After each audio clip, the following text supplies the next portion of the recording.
স্বামী আর স্ত্রী কথা বলতেছে, হঠাৎ করে একদিন স্ত্রী স্বামীকে বলে, তুমি আমারে কেমন মোহাব্বত করো? বলে জীবন থেকেও বেশি। বলে তার নমুনা কি?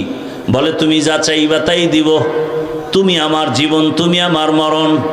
স্ত্রী একজন দিনদারি নারী, আল্লাহ ভোলা নারী, ডাক দিয়ে কয়, হে স্বামী, ভালো করে বলো, আমি যা চাইবো তাই দিবা? বলে হ্যাঁ। এবার স্ত্রী পরীক্ষামূলক বলে, ও স্বামী আমার, আমি যদি চাইলেই দাও, দেরি না করো তো আমার 3 তালাক দিয়ে দাও। কয় তালাক? স্বামী খুশি?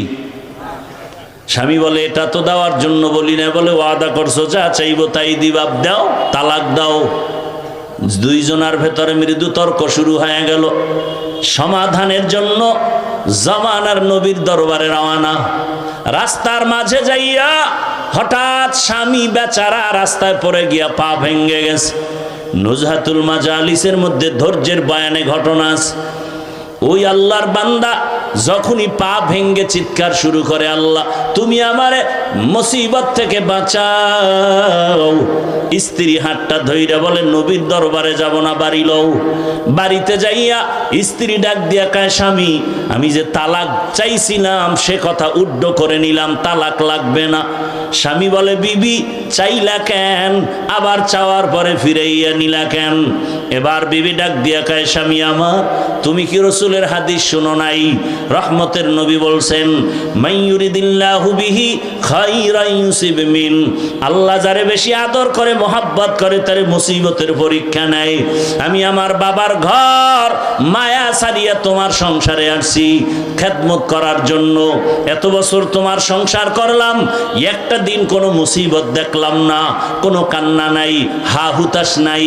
বুঝলাম যেখানে মুসিবত নাই ওখানে আল্লাহর রহমত নাই। এজন্য কইছি ঘরে থাকবো না, যেখানে রহমত নাই ওখানে আমিও নাই। কিন্তু আল্লাহর কুদরত, যখন তুমি রাস্তার মাঝে গিয়া পড়ে গিয়া পাটা ভেঙে ফেলেছ, তখন তোমার কান্না শুরু হয়েছে।